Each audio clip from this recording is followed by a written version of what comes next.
What I want to start with today on today's talk, we're going to try to cover some of this history that we did last week. And before I get started, though, I want to read a statement about Christ and what it means to understand some things about the Bible and sacred history in regards to Christ's sacrifice on the cross and what he did on October 22nd, 1844 by taking the sacrifice that he made on the cross and taking it from the holy place and moving it into the most holy place. Righteousness by faith moved from the holy place into the most holy place on October 22nd, 1844. And Ellen White makes, I mentioned this last week, and I wanted to start off by giving you the exact quote. And this is page,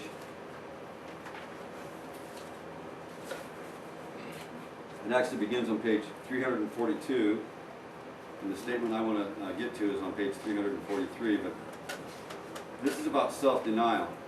If you remember last week, we discussed in Prophets and Kings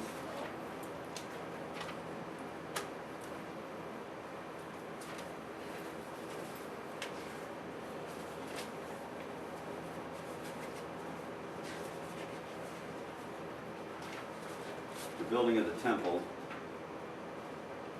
and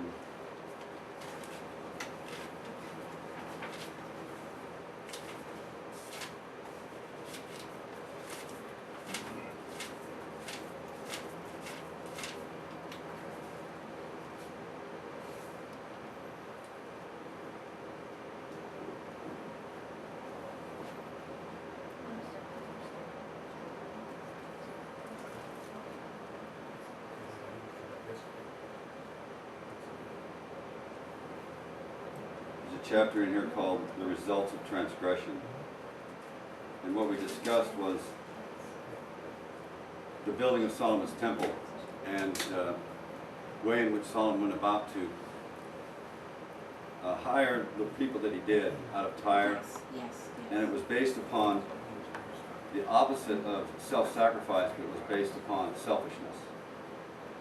And so we're going to cover a little more of that today, but before we get into the selfish side of this history, I want to lay out and tell you that although we, in sacred history, from the beginning, from Genesis, even down to the close, where we see the earth made new, where sin and sinners are going to be no more, Satan and all the host of the wicked are going to be destroyed in the lake of fire in the second death, everything centers in the cross, everything.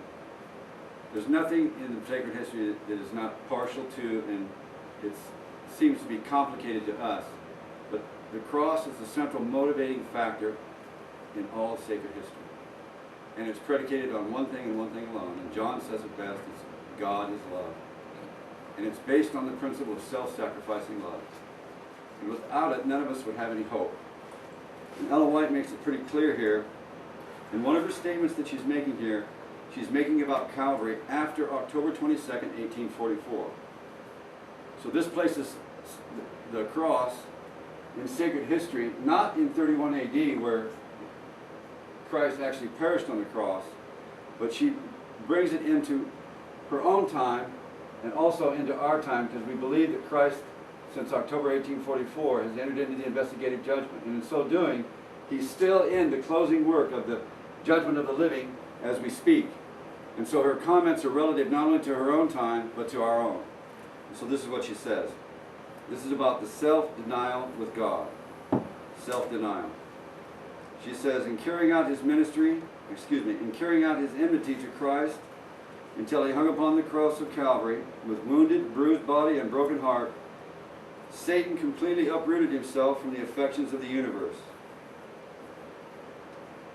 It was then seen that God had in his Son denied himself. So here at the cross we see that God has denied himself. And this is uprooted from the entire universe, any sympathy towards Satan. All of sacred history is about a revelation of the character of God in Christ. Every bit of it. That's including the history we will cover today. And it's also including the history of the Millerites, It's including the history of every Reformed movement we know of that we've been studying in these Bible studies. The Reformed movement of Noah, of Abraham, of Moses, the three decrees in the time of the return of the exiles, the story of Elijah, the story of John the Baptist, the time of Christ, even the history of Ephesus, the history of Smyrna, the history of Pergamos, Thyatira. All the 7 churches are included in this revelation of what she calls the self-denial of God. She says this was forever answered. The Creator was revealed in the Son of the infinite God. Here the question, can there be self-denial with God, was forever answered. Christ was God, and condescending to be made flesh, he assumed humanity and became obedient unto death, that he might undergo infinite sacrifice. Whatever sacrifice a human being could undergo, Christ endured. Notwithstanding, Satan put forth every effort to seduce him with temptations. But the greater the temptation, the more perfect was the sacrifice. All that was possible for man to endure in the conflict with Satan, Christ has endured in his human and divine nature. Combined. Obedient, sinless to the last, he died for man. Now this is what it means for God to deny himself. The divine and the human in Christ. Obedient and sinless to the last, he died for man, his substitute and surety, enduring all that men ever endure from the deceiving tempter, that man may overcome by being a partaker of the divine nature. This is really marvelous when you stop and think about this. What did she say about the greater the temptation? She says, but the greater the temptation, the more perfect was the sacrifice. That's Prophet King's book. This is First Selected Messages, Book 1, page 342. Selected message? Yeah, First Selected Messages, 1 SM. Page? Page 342 and 343. Pure truth was found to be a match for falsehood. Honesty and integrity for subtlety and intrigue. In everyone who is like Christ, willing to sacrifice all, even life itself, for the truth's sake. To resist Satan's desires is no easy task. It demands a firm hold of the divine nature from beginning to end. What I was going to say a minute ago, before the question was asked about the greater temptation, the more perfect the sacrifice is, that all this is rendered to us as a free gift. When God is denying himself, uprooting from the hearts of the universe the sympathy that they once had for the satanic delusion that God was unjust and that man was not able to keep God's law because it was an unjust law, and that God was actually contrary to what he had said he was. We are provided with such a view of God in Christ, and it's by grace.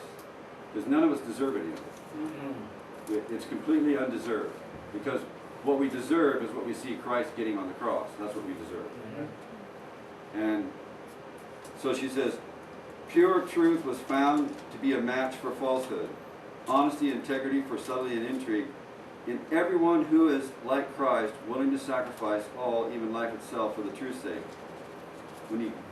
This last sentence is a kind of a complicated set of phrases that she's making here, but what she's talking about, if you can imagine the life of a man like Tyndale, or any of the other martyrs that were burned at the stake, or any of the martyrs that went to their death in the 1st century under the Roman persecution, pagan Roman persecution.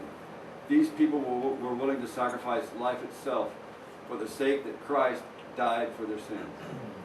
That's what they were willing to go to their own death for. So it's about self-sacrifice. It's not about what I want or what I think, but it's really all centered around what we see in the model, Jesus Christ, and that is that he would deny himself to show us the character of the Father.